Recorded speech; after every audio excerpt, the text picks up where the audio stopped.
Do you have to leave? No. I just... Oh. You have to vape. I get it. It's fine. I'll leave that in. Man, Josh, you sell comics. At YouSellComics.com, your new multi-vendor marketplace. You Sell Comics offers a site exclusively for buying and selling of all things comics, slabs, omnis, trades, and more. Sell for as low as 5% commission or 0 commission monthly tiers. Run your own auctions, unlimited bin listings. YouSellComics.com. Buy, collect, sell. Okay, Marvel news of the week. Oh, yeah. Some stuff going on. First, stuff is happening. Avengers Twilight covers and preview reveals future Thor for Marvel Comics Kingdom Come. Yesterday, comic book retailers were invited to an Avengers Twilight retailer conference to learn more about the upcoming event. Writer Chip Zdarsky and Marvel Comics VP Executive Editor Tim Brevoort were both on hand to tease the upcoming saga's biggest mystery while also discussing its scope and impact. Attendees got an exclusive look at the never-before-seen covers along with interior artwork and design sheets. And this morning we can now share those with you ahead of the title's launch in next January. You mean this January or next January? They're probably talking about this January. Yeah. In Avengers Twilight, readers will leave the Marvel Universe they know behind as they follow an aged Steve Rogers through a dark future where the Avengers' dream has been twisted into a nightmare. Along the way, Zdarsky and artist Daniel Acuna will introduce a fascinating new cast of characters, including future versions of familiar faces as well as future Avenger members who have startling connections to the heroes of today. Instead of protecting the world, the new Avengers of Avengers Twilight use their power and influence to control it, driving Steve to come out of retirement to end the rule and restore the Avengers legacy to its former glory. However, even after assembling a few friends he has left, Captain America will be hopelessly outmatched by the system the Avengers' ruthless successors built. Described as a bold, thought-provoking saga, we're getting major Kingdom Come vibes from a story which promises to tackle the very nature of being a superhero as it slowly peels back the layers of shadowy history, exposing the shocking events that might have caused Earth's mightiest heroes to fall so far. Quote, my goal with anything is to create a story that is both new reader friendly and also welcomes in older readers who will enjoy the references sprinkled throughout. I think if you have a base knowledge of Marvel superheroes, there's really something for you here. And you're getting a chance to do something that's self-contained in 6 issues with one consistent artist throughout is my favorite kind of project because those are the type of books you can sell forever. Below we see some covers and interior artwork. Wow, that is a new Thor helmet with the... Yep. It's a dope cover. Oh, yeah, okay, I like that one way more. Yeah, that one. Actually, no, I like them both. I like that one more. You like everything. So it looks like Miss Marvel, Captain America, and Iron Man of different. It's a just weird looking suit for Iron Man, I guess. They're all a little weird. Some interiors. Iron Man getting shot in the back. Oh, it definitely has kind of a Kingdom. I don't know. This here kind of reminds me of Kingdom Come artwork. Some sketches of the new heroes. Well, the heroes and Iron Cops. So it's not Iron Man, but Iron Cops. Avengers Twilight #1 goes on sale January 10th. Nice. Okay. John Hamm weighs in on Marvel Future after nearly playing Mr. Sinister. He would have been good. He would have been good as Mr. Sinister. He's been in a lot lately, actually. He's popped up in a lot of shows. He was in this season of Morning Show. He's in this season of Fargo. Have you started? I haven't yet. We still haven't watched Fargo season 4 yet. Really? Yeah, like it's on the list. It's all right. I mean, it was good, but it's just it's a Chris Rock. Yeah, one, it was hard getting past like it being Chris Rock. I mean, he was good. Yeah. It was just I suppose the seasons aren't really connected. We could kind of skip that one, can't we? If we wanted to. They're all quasi interconnected, but they're not really connected, right? Like it's like a whole fucking If they tie it together and see it for like a final season, I will lose my shit. But anyway, back still good. when back when 20th Century Fox owned the rights to X-Men franchise, one concept they toyed with was bringing Mr. Sinister to life in the New Mutants, with John Hamm having been attached to potentially play the villain in that project. While those plans might have fallen apart, Hamm is still open to taking on an iconic role in the MCU's future, with Walt Disney Company acquiring Fox rights to the X-Men as well as Fantastic Four have been secured by the studio, with Hamm expressing not only an interest in an X-Men role, but also an interest in the Fantastic Four series. Quote, those decisions get made at such a high level at this point, definitely above my pay grade. I would love to, Hamm shared with Screen Rant. I've been a fan of Marvel Comics and comics in general since I was probably single digits. I think there are tons of stories that I'm familiar with, at least, and that are still out there to be told. He added, hopefully whatever their plans are, they include me, but if not, I know they have a pretty deep bench of folks that are ready to be a part of those stories. There are certainly a lot of stories in the X-Men world to be told. Fantastic Four as well, like Doctor Doom. There are so many great things out there, but yeah, I hope I get a chance. Who knows? Hamm has previously clarified that while there may have been talks about him playing Mr. Sinister, and with the New Mutants undergoing a number of reshoots and shifts in its narrative, this casting choice has been far from official. Quote, sometimes I find out more about my career from the internet than I actually find out from my agents. So I didn't really know if that was in the works until somebody told me that I didn't get it or it didn't happen. Hamm talking to Comic Movie back in 2022. So I don't really know. I'm like everybody else, would be thrilled to be part of that storytelling, having been a big comic book fan throughout my early teens and early 20s. So we'll see. I don't know. It would be a fun person to play, that's for sure. I look good in purple. I'll put it that way. Yeah, so at some point I think he will be. He's just too good of an actor to leave on the table who wants to be in a Marvel movie. Yeah, which is like that's kind of few and far between, I would feel at this point, if they're still gung-ho about it at this current stage. Although we did do a story, I feel like it was last year, where we read that Marvel doesn't like hiring people who like Marvel. They didn't want fanboys in the writer's room, I guess. I think that's what it was for writing. I don't know if it was like that not for acting. Yeah, because I mean, that's how Simu Lee got. Oh yeah, that's true. Initial talks, right? Like he tweeted them, and they were like, a couple years later, they were like, all right, okay. Well, as long as somebody likes the material, let's have them in it. I feel like it's the same with Iman Vellani. Right. Oh, yeah. Well, okay. like with just I'm totally wrong. I'm wrong. I admit it. I mean, but for writers, yeah, I wouldn't know as much. So unfortunately, not. And also, I don't think they're going to cast John Hamm as Mr. Sinister at any time now, given the fact of Sony trying to do their thing and everything else. Like, I just don't see, because is he connected more to X-Men? Or Mr. Sinister? Yes, 100%. He's right, he's 100% an X-Men villain. Right. Okay. I couldn't remember. Whereas Doctor Doom is, 95% a Fantastic Four. He's gone against others, but like the Avengers. Yeah. But yeah, Mr. Sinister. Well, I mean, so in the latest iteration of X-Men and the Krakoa storyline, where all the mutants are like hanging out together on an island, being all peaceful. Mr. Sinister is on that island and part of the Quiet Council. Excuse me. So he has a say in what happens on the island. So he's not a pure villain at this point. He's an anti-hero. Yeah. Excuse me. Spider-Man 4 rumored to feature a greater level of connectivity between MCU and SSU. Sony Spider-Verse universe? Is that what SSU is? Ahead of possible merger. Merger of the universe is not merger of right. Yeah, Marvel or Disney buying Sony. Okay. Quote, we hope to end this week with a Fantastic Four casting announcement. Instead, we're probably about to ruin a lot of people's Fridays.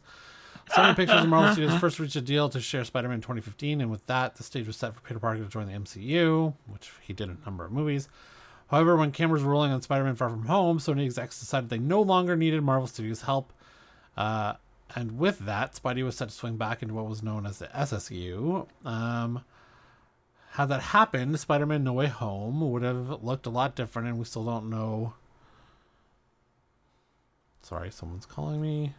All good.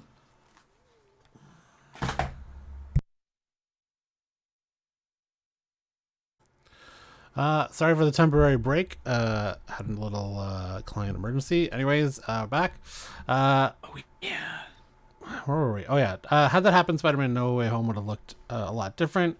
We still don't know how Peter no longer being in the same world as the Avengers was going to be explained. Common sense eventually prevailed that a new deal was struck to keep the wall crawler in the MCU, for now at least. It's an agreement which clearly won't last forever. Scooper Daniel Rickman, who broke the Pedro Pascal casting news, is today reporting that Spider-Man 4 will feature more connections to the SSU. The idea is for this to pave way the potential merger of that world and the MCU. What we don't know is whether this means Peter is heading to the same world as Venom and Morbius, or if those characters are being pulled into Earth 616 in time for Secret Wars. We'd like to think Sony plans on letting Marvel Studios take charge of its Marvel slate, but it's wishful thinking. Instead, they likely want the hero back, and this is the beginning of the end of his time in the MCU. With that in mind, chances are we're getting Spider-Man 4, an appearance from Holland, Maguire, and Garfield, the next Avengers movies. Then it's back to Sony as Kevin Feige shifts focus to the X-Men and Fantastic Four. There have been signs something multiversal could be in the works for the next Spider-Man adventure, as it's recently reported that Michael Keaton's Vulture will return. Some scoopers have also hinted that the movie will feature Maguire's Peter Parker. Spider-Man 4 is expected to swing in theaters 2020. Oh, well, that's not happening. 2025 for Spider-Man 4? Please. Especially after Kraven tanks, and then Venom 3. And Madam Web. Like... Oh, mama. Yeah. Okay, carrying on. Iman Vellani, who plays Miss Marvel, reveals which Marvel movie she refuses to watch. Do you know which one it is off the top of your head?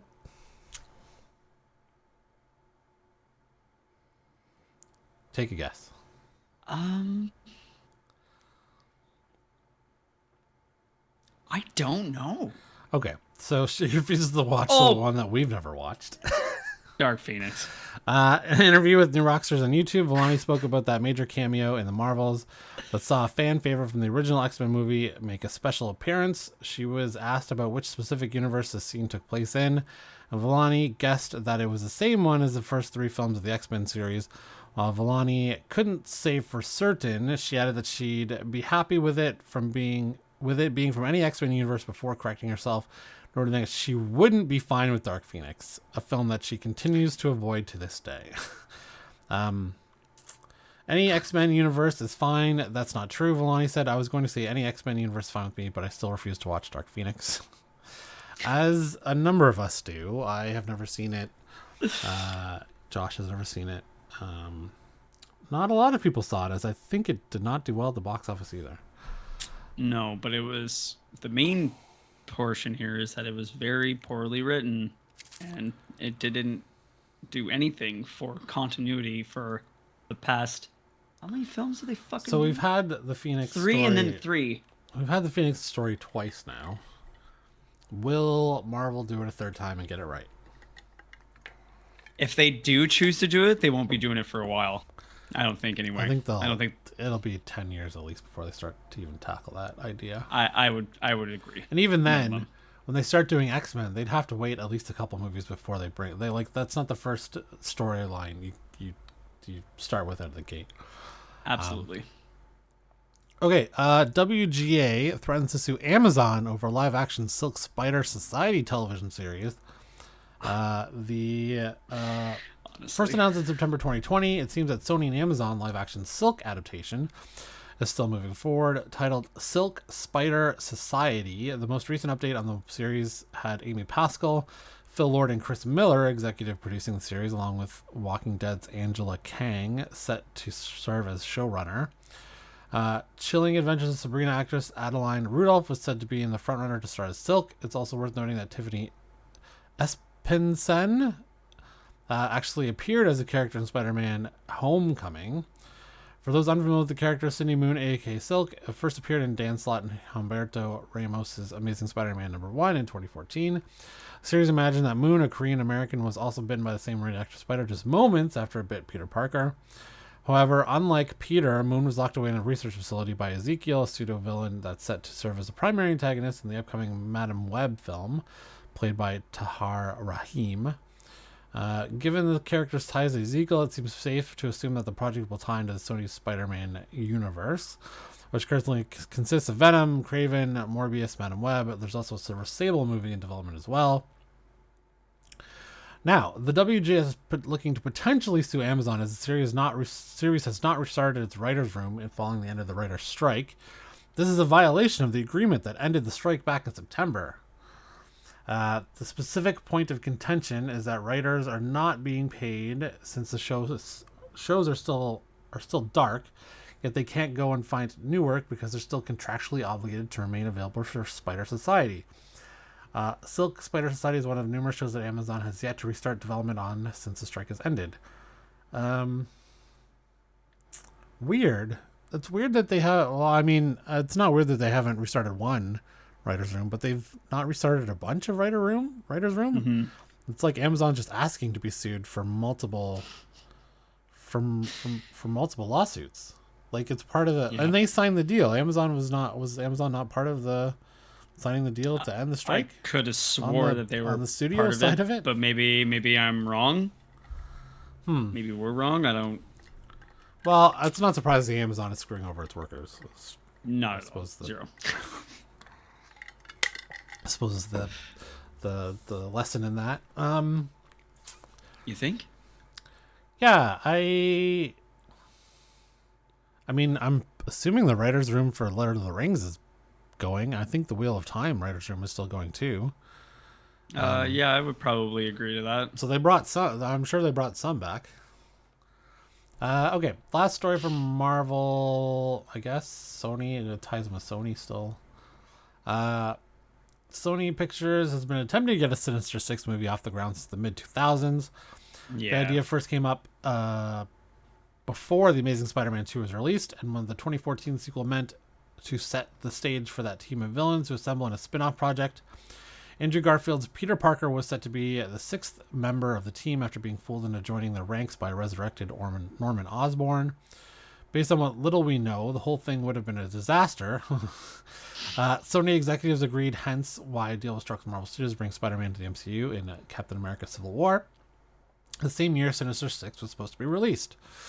With a slate of live-action spin-off movies comprised of Venom, Let There Be Carnage, Morbius, and upcoming titles like Madam Web, Kraven the Hunter, and Venom 3, none of which include Spider-Man. We're sure you won't be surprised to learn that a Sinister 6 is back on the table.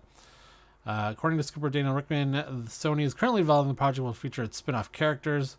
So who will be on the team? That hasn't been revealed, but Venom, Morbius, Vulture, Kraven the Hunter, Rhino, Ezekiel are all among the possibilities based on the characters we know currently, or soon will, call this world home. It's unclear what the Sinister Six would assemble to actually do. Yeah, like, there's no Spider-Man. Yeah. So who are they getting together to... What hero are they going to go after? To even do. Yeah, like... What the fuck? Yeah, it's weird. We can't discount the possibility that Sinister Six will feature a wall crawler, though which one is up for debate. Sony may well talk Tom Holland into playing Peter Parker for the project. Perhaps the Multiverse Spider-Verse is going to be a factor. But Garfield's variant seems like a better fit for the project. Huh. Variant. Okay. In the comics, the original Sinister Six comes together in Amazing Spider-Man Annual 1, led by Dr. Octopus.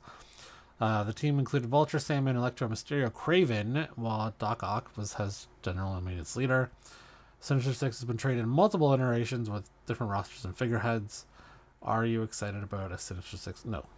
I mean, I guess they could do Garfield Spider-Man instead of Tom Holland. But then... I mean, you'd have to establish you'd have to establish that those six characters are in the same world as that Spider-Man. So Electro would be Jamie Foxx, I guess. Or would Garfield be pulled into their universe? I feel like Garfield would be pulling in their universe. Yeah, but I guess I'd have to come up with a MacGuffin on how to do that. I don't know. Anyways, somehow Spider-Man returned. He always returns. Oh yeah, that's it for Marvel news this week. What If comes out in 3 weeks? 4 weeks. 4 weeks to the day. Very excited. Echo after that. The Marvels might have a little bit of a resurgence this weekend as it's Thanksgiving weekend in America. Yeah, maybe a bit. I don't think it's going to make its budget back. But we'll see. Do you think they're gonna pay to keep it in theaters until Christmas? No. I actually think they might dump it early December. Like in 2 more weeks, I don't think they're keeping the 90 days. They might pull Shazam. It's for try something to put it up for it's Christmas. For something kids could watch. Yeah, it's something kids could watch over Christmas, right? Fuck. I don't think they'll keep the 90 days. I think they want to try and at least ride the marketing wave they have. Yeah. Yeah, they might pull Shazam or fuck. What else? What was the other one? Did Black Adam come in pretty quick too? Shazam and the Flash both came in quick. Oh, Blue Beetle was like 30 days too. Wasn't it? Didn't we count it? It was like 38 days or something, or 39 something. Yeah. Yeah. That's crazy. Although I don't know, Marvel might be arrogant enough to be like, we know this is going to take a loss. We're just going to count our other 40 billion over here that we've made, and we'll put it out when we want to put it out and not admit defeat. I don't know. Yeah, that makes sense. I don't know. Anyways, we'll be back next week. Appreciate you, and thanks.